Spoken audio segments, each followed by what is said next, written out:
할렐루야. 오늘 저희들 수예배 창세기 17장 1절에서 8절의 말씀을 가지고 창세기 강의 13번째 시간 함께 은혜를 나누도록 하겠습니다. 우리가 다 때가 있어요. 하나님께 주시는 그 은혜의 때가 있습니다. 우리가 알지 못하지만 하나님께서 그 이루고자 하시는 계획대에 준 시간표는 정확하게 맞춰서 돌아갑니다. 결국 우리가 하나님의 때를 이해하면 그 이해하게 되어진 모든 것이 다 감사가 되죠. 아, 내가 잘 견디고 기다렸구나. 또 하나님께서 나를 잊지 않으시고 나를 이렇게 사랑하시는구나. 정말 모든 것이 풀립니다. 우리가 그 때를, 주님의 때를 기다려서 만날 수만 있다면 여러분들의 인생에 가졌던 모든 문제들, 궁금증들, 또 여러분들 갈급함들이 다 해소됩니다. 문제는 우리가 그때를 잘 인내하지 못하는 중도에 포기하거나 다른 방도를 찾으려고 하는 어리석음들이 있다라는 것이 늘 문제지요. 하지만 우리가 믿음 안에서 잘 인내하는 그런 성도들이 되어지면서 그 어려운 문제들이 이렇게 해결되어지고 나면 그래, 정말 주님 안에 있는 게 가장 큰 축복이야 라는 것을 느끼게 됩니다. 오늘 17장은 16장에서 17장 넘어올 때 굉장히 많은 시간이 지나갔어요. 얼만큼이 지나갔느냐? 자그마치 13년이 지났습니다. 하나님께서 아브라함에게 자식을 주시겠다고 약속을 하시는데 이렇게 오래 걸릴 줄 알았을까요? 99세. 자, 아브라함은 거의 포기한 상태거든요. 아니, 거의 포기가 아니라 그냥 포기했다고 생각하는 것이 맞을 정도의 나이입니다. 근데 하나님께서는 100세 아브라함에게 자식을 주시겠다고 시간표를 작성해 놓으신 거예요. 미리 100세라는 걸 알면 아니 99세까지 참 100세 될 때까지 재밌게 지내면 좋을 텐데 하나님 잘 안 알려주시죠. 내가 너의 시간표가 어떻게 된다라는 거를 알려주시지 않고 우리에게 기다리라고 얘기를 하셔요. 약속만 주시고 기다리라고 얘기하시죠. 그게 믿음입니다. 약속이 없이 기다리라고 하면 못 견디는 거죠. 그거는 그냥 단순한 바람이에요. 이랬으면 좋겠다라고 하는 기대죠. 근데 우리에게는 약속이 있어요. 약속이 있기 때문에 기다려야 되는 거예요. 약속이 있기 때문에 기다려야 되고 약속이 있어서 기다리는 것을 믿음이라고 얘기할 수 있는 겁니다. 하나님을 마음에 품지 않으면 기다릴 수 없어요. 예수님을 마음에 품지 않으면 기다릴 수 없어요. 약속을 하나님의 약속이라고 분명히 받아들이지 않으면 기다릴 수 없는 거예요. 믿음은 그 단계를 지나갈 정도의 힘을 요구하는 겁니다. 그냥 오늘 약속 주시고 내일 이루어 주시면 아예 누구든지 다 하죠. 그렇죠? 갑자기 뭐 전교 꼴등하던 친구를 하나님께서 전교 1등 만들어 주시겠다가 오늘 딱 말씀하시고 내일 딱 그걸 이루신다. 에이, 그건 뭐 누구든지 다 기다리고 다 기대할 수 있어요. 근데 하나님께서 우리에게 요구하시는 것은 약속의 그 인내를 우리의 가지고 있는 그냥 본선적인 힘, 내 자신의 내면적인 힘을 가지고는 견딜 수 없는, 그것을 훨씬 상회하는 뭔가의 더 긴 기다림과 기대가, 붙잡음이 우리에게 요구가 되어지는 것이고, 그것을 우리는 믿음이라고 얘기할 수 있는 거예요. 하나님을 사랑해야 끝까지 할 수 있는 거.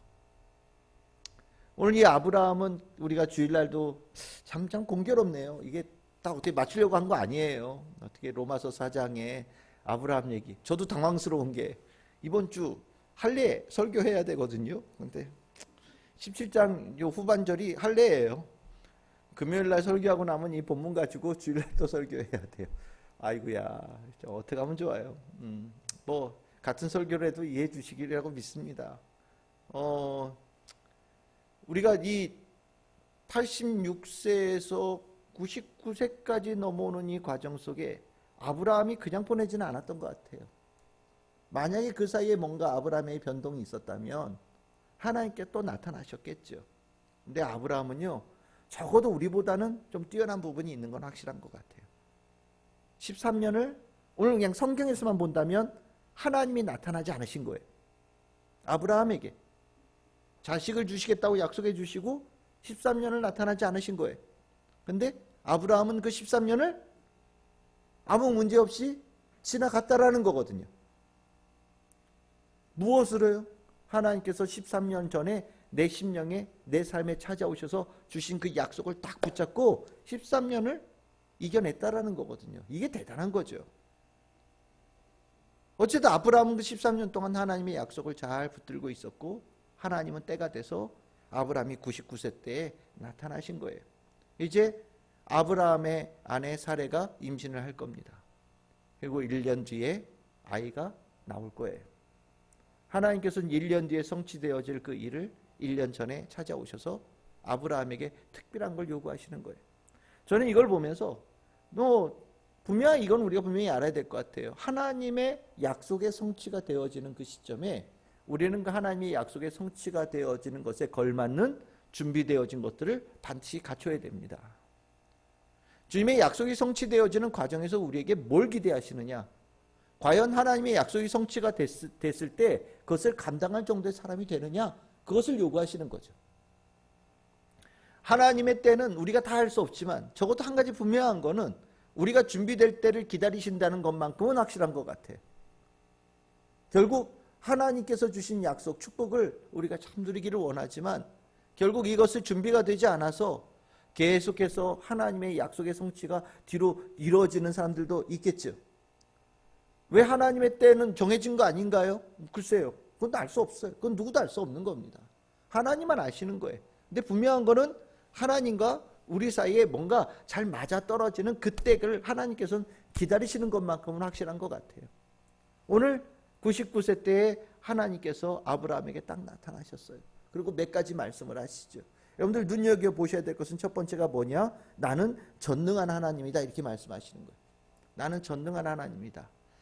히브리어로는 이것을 엘샤다이라고 얘기하거든요. 성경에서는 이 엘샤다이라고 하는 단어로 하나님을 굉장히 많이 표현합니다. 엘샤다이의 뜻이 뭐냐? 잘 몰라요.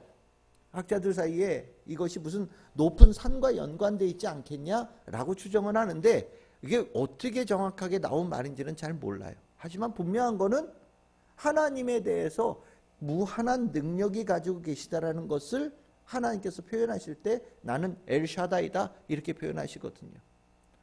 우리가 분명히 알아야 돼요. 하나님의 약속이 성취되어지는 시점에서 하나님께서는 우리에게 전능한 하나님으로 찾아오시고 우리가 하나님을 전능한 하나님으로 마음속에 품은 자가 되기를 원하신다라는 겁니다.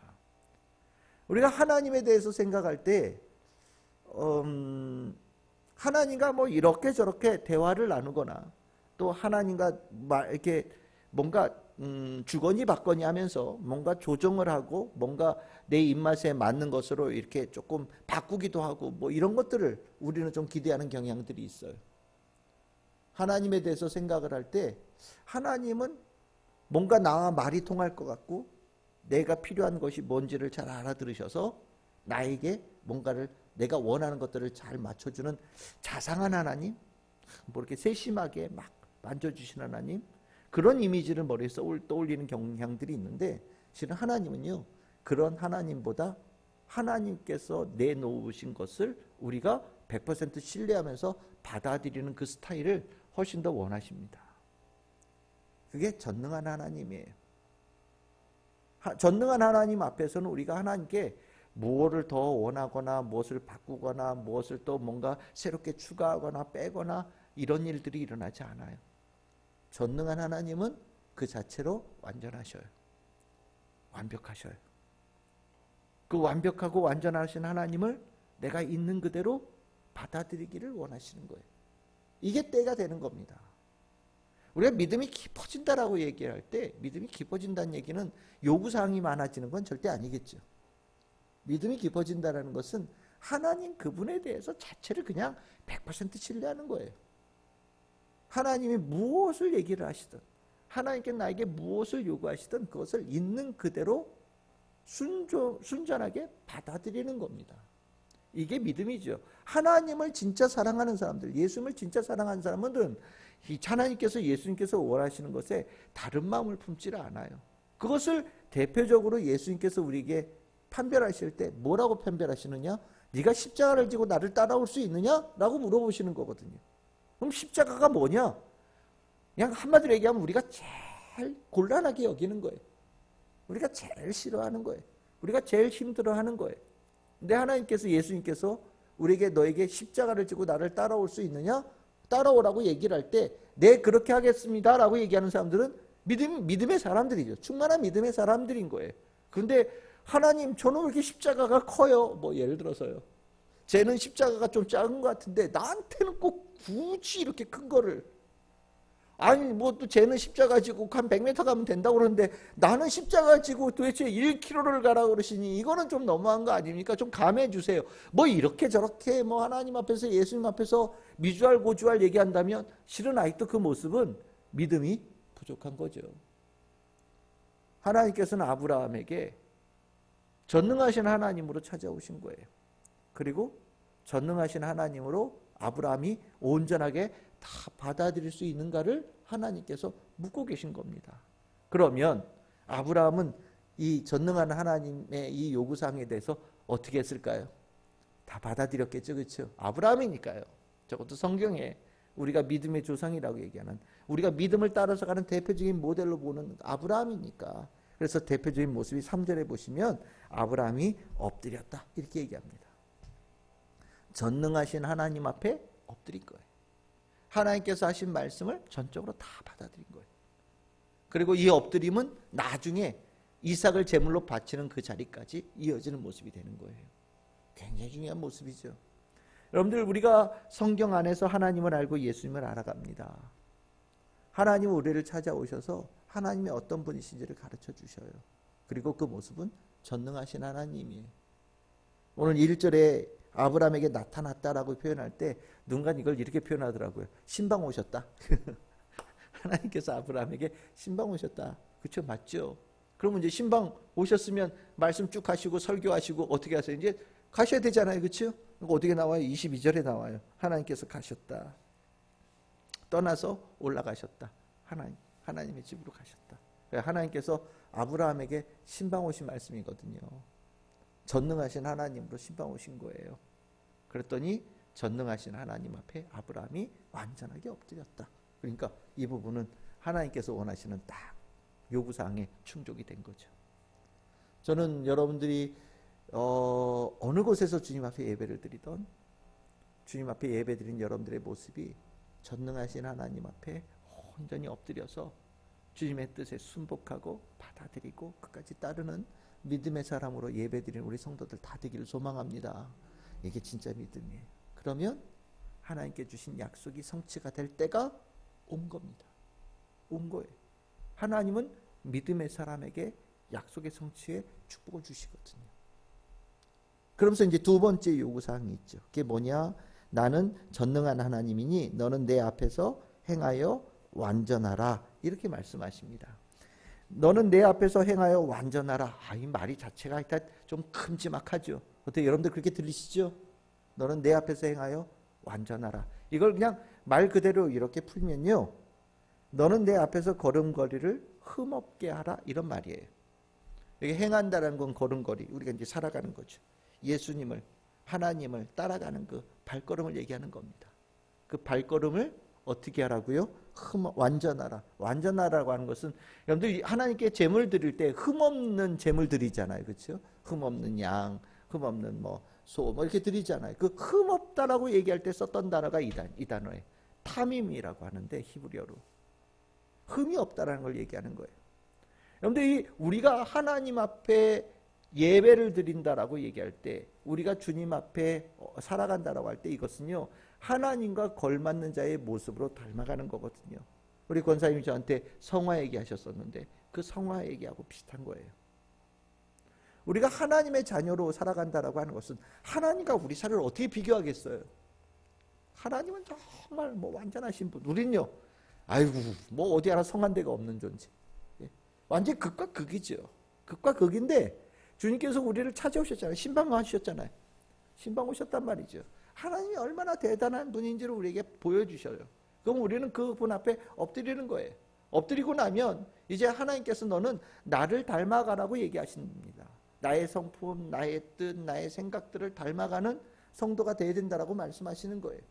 그것을 우리가 내 힘으로는 불가능하지만 주님께서 우리에게 그렇게 은혜를 주시고요. 또 우리가 주일날 말씀드렸듯이 그렇게 되기를 원하는 믿음의 사람, 하나님을 사랑하는 자의 그 조그마한 믿음을 하나님께서 이만한 의로 쳐주신다고 그랬잖아요.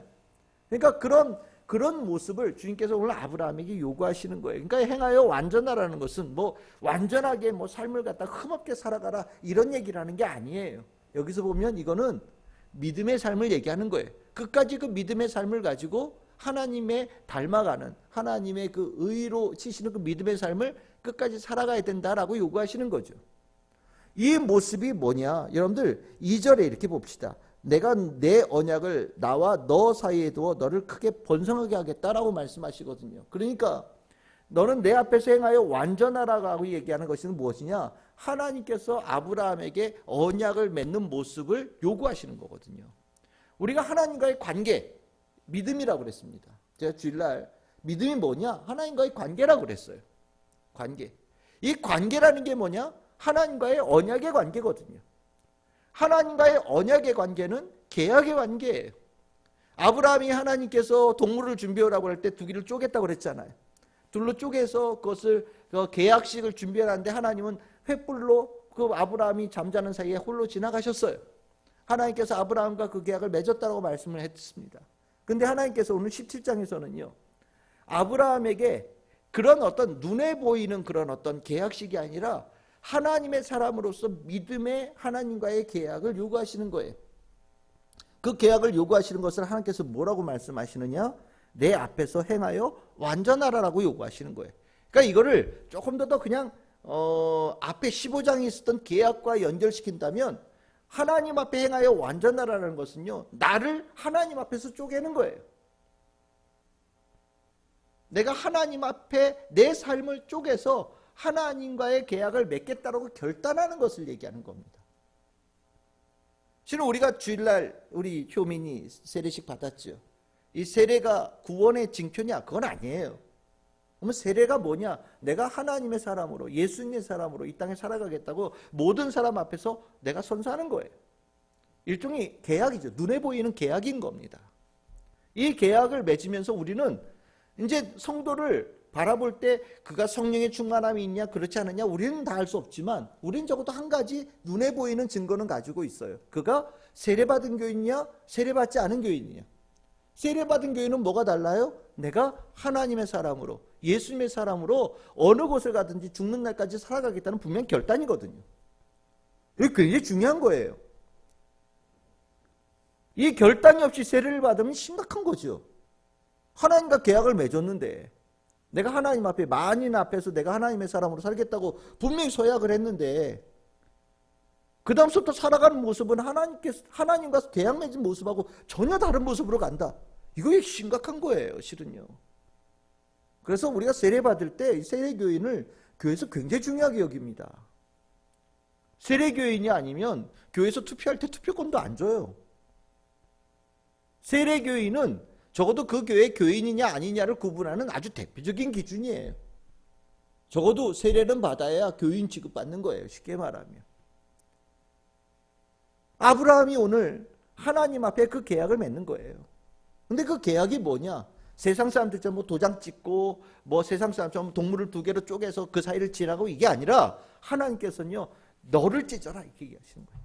네 삶을 달리해라라고 요구하시는 거예요. 하나님께서 원하시는 삶의 모습으로 닮아가는 자가 되어가라 라고 요구하신다라는 거죠. 하나님께서 요구하시는 믿음의 계약이에요. 이게. 하나님께서는 그 계약을 우리에게 요구하시면서 이 계약을 통해서 주시는 축복을 어마어마하게 얘기하셔요. 오늘 여기 뭐 여러 가지 얘기가 나오지만 이 단어 여러분들 눈에 딱 들어오시길 바랍니다. 7절입니다. 내가 내 언약을 나와 너 및 내 대대 후손 사이에 세워서 무슨 언약으로 삼으신다고요? 영원한 언약으로 삼으신다. 이 믿음의 언약은요. 단순하게 나에게만 있는 축복의 언약이 아니라 하나님의 이 믿음을 따라가는 자에게 모든 자에게 열려지는 축복의 계약으로 주께서 삼으시겠다라고 약속해 주시는 거예요. 그래서 우리가 아브라함의 믿음을 따라서 가는 이 모습이 크리스찬들에게 똑같이 아브라함에게 주셨던 이 축복이 이어진다라고 얘기하는 이유가 바로 이거예요. 아브라함의 그 계약 그리고 그 예수 그리스도의 그 우리 주신 그 약속이 연결된다는 거죠. 우리가 믿음으로 주님 앞에 행하여 완전한 이 나를 쪼개는 계약을 한 믿음의 사람들에게는 정말 자자손손대대로 이 믿음의 축복이 쫙 열려지고 그것을 통하여 주시는 만국의 아버지가 되어진 은혜를 부어주시고 부어주시겠다고 약속하시는 거거든요. 믿음의 계약이 이렇게 중요한 거예요. 동물을 쪼개놓은 계약은요, 실은 이거는 누군가가 어길 수 있고 누군가가 깨트릴 수 있고, 실은 이것은 그 사람과 지나간 사람들 사이에만 해당되어지는 계약이에요. 그런데 믿음의 계약은 이게 효력이 어마어마하게 하나님께서 크게 사용하시는, 축복하시는 언약이라고 말씀하시는 거거든요. 여러분들, 아브라함이 86세 아버지가 됐어요. 이스마엘이라고 하는 하가를 통해서 얻은 아들이 있어요. 지금 몇 살이에요? 13살이에요. 그죠? 아유, 얼마나 이쁘겠어요. 그 사이 14년 동안 아마 아브라함 인생이 아마 휙 지나갔을 거예요. 뭐 처음에 안아보고, 예? 같이 뭐 밥도 먹고 뭐 같이 다니기도 하고 얼마나 재밌게 보냈겠어요. 그런데 하나님께서 이 믿음의 언약을 세워주신 다음에 아브라함에게 이런 약속을 하시는 거예요. 넌 내가 진짜 아버지가 어떤 건지 알려줄게. 진짜 아버지가 되게 해줄게. 그래서 이름 바꾸죠. 아브라함이 아니라 아브라함이다. 아브라함이 무슨 의미고 아브라함이 뭐냐? 이게 아브라는 게 아버지거든요. 그 뒤에 라함이라고 하는 요 해당되어진 단어가 무리 뭐 이런 뜻이 있어요. 그래서 이제 하나님께서 이름을 조금 이렇게 뭐라고 표현해야 되나요? 언어 유희처럼 아브라함이라고 하는 그 이름에는 그런 의미가 뚜렷하게 나타나지 않았는데 그것을 이름을 살짝 바꿔주셔서 이름 안에서 딱 많은 사람의 아버지가 되어지는 축복을 주시겠다고 약속해 주시는 거거든요. 누구에게요? 믿음의 계약을 맺은 사람에게. 진짜 아버지가 되어지는 축복. 너 기뻤지? 아버지가 된다는 게 이렇게 귀한 거야. 근데 너 나와 믿음의 계약을 맺었으니 진짜 아버지가 되는 그 기쁨, 많은 이들의 아버지가 되어지는 축복의 기쁨을 내가 너에게 선물로 주마 라고 하나님께서 약속하시는 거거든요. 그러니까 1년 뒤에 아브라함이 경험할 축복은요, 이제까지 99세까지 살았던 삶의 기쁨과는 비교할 수 없는 기쁨을 얻는 거예요. 이게 하나님의 약속이 성취가 되어지는 때의 모습이거든요. 우리는 그걸 몰라요. 몰라서 중간에 자꾸 놓는 거예요. 하나님의 약속이 성취가 되어지는 게 얼마나 귀하고 아름다운 것인지 알면 아마 한 사람도 빠짐없이 끝까지 갈 거예요. 근데 이걸 잘 몰라요. 아유, 뭐 1년 뒤에 뭐 언젠지 모르지만 집에 약속의 때가 뭐가 있겠어? 뭐 소고기 사 먹겠지. 뭐 이제 머릿속으로 상상하는 거죠. 하나님이 약속 주시면 뭐 그래 소고기 사 먹겠지. 그러면 에휴 뭐 10년 뒤 기다려서 소고기 사 먹어. 그냥 지금도 내가 내 돈으로 사 먹을 수 있어. 뭐 그게 뭐 대단하다고. 라고 생각을 하니까 주님께서 주신 약속을 이렇게 슬쩍 뒤로 미루고 그냥 자기 나름대로 살아가는 거거든요.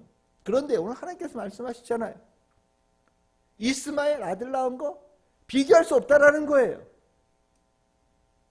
어마어마한 기쁨을 아브라함이 누릴 수 있도록 은혜를 내리시겠다라는 거죠. 그리고 그렇기 때문에 하나님께서는 1년 전에 오셔서 아브라함에게 준비되어져야 된다라고 말씀하고 계시고요. 완전한 하나님에 대해서 완전히 신뢰하고 있느냐라고 물어보고 계시는 거고요. 내 앞에 행하여 완전하라고 하나님의 믿음의 계약을 너 분명히 맺어야 된다고 하나님께서 요구하시는 거예요. 왜요? 하나님의 약속이 성취가 되어진 때의 축복이 그렇게 귀하고 어마어마하기 때문에. 하나님은 우리에게 요구하시는 게 많아요. 맞아요. 많아요. 우리의 모습이 너무 부족한 모습이었기 때문에 하나님께서 우리가 믿음 생활을 하면서 우리가 갇혀가라고 요구하시는 것들이 좀 있어요. 그런데 이렇게 요구하시는 이유는 다른 이유가 아니에요. 하나님의 약속의 성취가 되어질 때 우리에게 주시는 축복의 크기가 어마어마하거든요. 그것을 제대로 누리려면, 그것을 그 성취의 그 기쁨을 제대로 누리려면 하나님께서는 우리를 이만한 사람으로 성장되어져야 된다고 미리 준비시키는 거예요. 우리가 그 준비를 기쁜 마음으로 준비하면 주님께 주신 축복의 때를 반드시 만납니다. 아브라함처럼요. 그게 믿음의 경주예요. 우리가 뭐 돈 준비합니까? 건강을 준비합니까? 인맥을 준비합니까? 뭐 지력을 준비합니까? 아니잖아요. 그 준비에 딱 하나 요구하는 거예요. 뭐라고요? 믿음의 준비요. 우린 믿음의 준비, 믿음의 경주를 해가는 거예요. 더 깊어지고, 더 든든해지고, 더 확실해지고, 더 건강하고 더 올바른 믿음. 그리고 나면 믿음이 이렇게 채워지면요, 주님께서 그 약속의 성취를 딱 여러분들에게, 우리에게 선물로 주셔요. 그리고 나면 너무너무 감사합니다. 뭐 입에 감사 말고는 뭐가 나오겠어요, 그렇죠? 이러려고 하나님께 나를 이끄셨군요. 이러려고 나를 끝까지 붙드셨군요. 이러려고 그렇게 말씀해 주셨군요. 이러려고 하나님께 나를 기도하는 자로 만드셨군요. 이러려고 나에게 삶의 하나하나에 대해서 하나님의 사명을 감당하는 자로 나를 훈련시키셨군요. 라는 것을 깨닫게 될 겁니다. 하나님의 축복은 그렇게 있어요. 하나님을 모르는 자들은 전능한 하나님이라고 얘기하면 글쎄요, 어떻게 생각할까요? 허황된 거라고 생각할지 모르겠어요. 믿음이 없는 사람들은요, 하나님, 예수님에 대해서 얘기를 하면 가장 허황된, 말도 안 되는 얘기, 이렇게 얘기할 겁니다.